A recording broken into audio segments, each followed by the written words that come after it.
Hello dear students, the topic for today's lecture is points or switches. So first of all, let us understand what do you mean by point or switch. So point is basically a assembly which is provided over a railway track in order to allow the train to take a desired direction over a turnout. As you can see in this figure, ये जो है आपका left hand turn out है, right. ये main track है, इससे left hand की तरफ आपकी ट्रेन को टर्न करना है। तो उस टर्निंग के लिए जो भी अरेंजमेंट प्रोवाइड किया जाता है, that particular arrangement is defined as switch. You can see the ये जो अंडरलाइन पार्ट है, इस अंडरलाइन पार्ट को ही हम कहते हैं switch assembly. Basically switch assembly में क्या क्या कंपोनेंट्स होते हैं? सो फर्स्ट कंपोनेंट है आपका अ pair of stock rails. Stock rails मतलब जो आपको ये स्ट्रेट आउटर रेल दिख रही है एंड ये कर्व्ड आउटर रेल दिख रही है, right. Both of these are stock rails, मतलब जो आउटर रेल्स हैं आपकी, they are the stock rails. And then the next component is a pair of tongue rails. Tongue rails as you can see the inner ones, ये जो inner आपकी ये curved है and ये straight, so these both are your tongue rails. Okay, so a point consists of a pair of stalk rails and a tongue rails which are attached together, right? Then you can see a stretcher bar over here, right, this one. So stretcher bar basically क्या होता है? It is a bar which is used to connect to the toe part of the tongue rails. toe part means आपके जो tongue rails हैं, इनका जो एक and होता है उसको हम जनरली टेपर करते हैं। Taper means reduce in size. As you can see in this figure, जो इसका एंड है ये आपका स्लाइटली हमने साइज में रिड्यूस किया है, थिन है।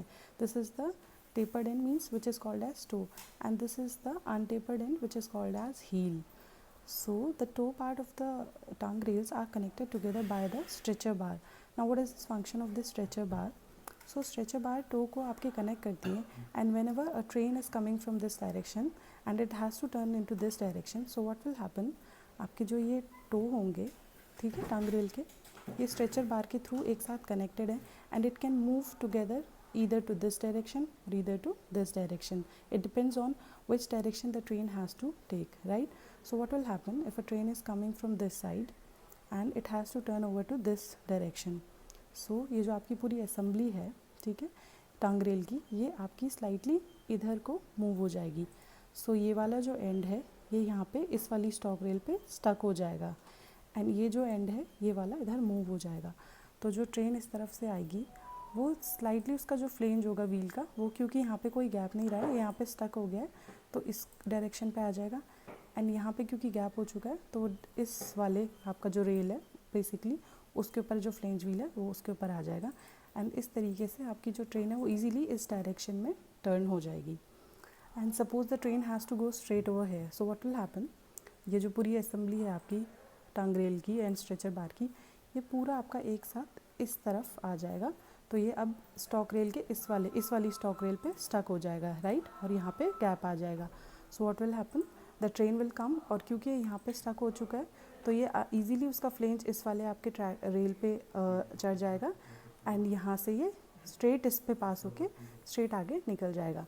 तो इस तरीके से हमारे स्ट्रेचर बार का फंक्शन होता है, मतलब ये टंग रेल के टो एंड को जॉइन करती है एंड फिर उसके दोनों एंड्स को इधर इस तरफ मूव करने में हेल्प करती है या फिर इस तरफ मूव करने में हेल्प करती है। मतलब इक्वली आपके दोनों एंड्स हैं जो टंग रेल के, they will move sideways, right. So this is the function of stretcher bar. Mean stretcher bar आपकी टो पे तो फिक्स्ड है बट वो पूरे दोनों टंग रेल को एक साथ ये तो इधर मूव करेगी या फिर इधर मूव करेगी। सो this was your stretcher bar function. Now क्योंकि जो आपकी टंग रेल है ये आपके ट्रैक में इधर उधर मूव करती रहती है, so it is made up of high carbon steel और manganese so as to withstand wear. Whereas जो स्टॉक रेल है आपके फिक्स्ड रहते हैं, so they can be made up of ordinary steel, right.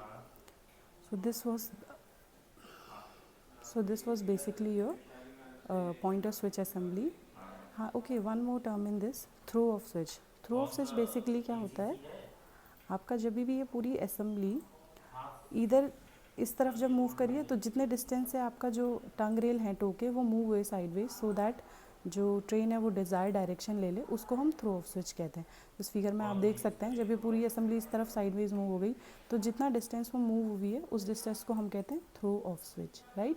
तो जनरली ब्रॉड गेज में आपका throw of switch होता है 9.5 सेंटीमीटर एंड जो आपका मीटर गेज या नैरो गेज है उसमें आपका थ्रो ऑफ स्विच होता है 8.9 centimetre, right.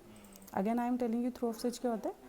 It is the distance through which the toe of tongue rails move sideways in order to allow the train to move sideways into the desired direction. तो यहाँ पे आपको देख सकता है जैसे कि ये पूरा अरेंजमेंट जब इस तरफ स्टक हो गया तो ये जितना साइडवेज मूव हुआ है उसको हम कहते हैं throw of switch. Throw of switch को हमें इस तरह एडजस्ट करना चाहिए so that there is no damage to the tongue rail, right. So this was all about your points of switch assembly. Hope the topic is clear to you. Thank you.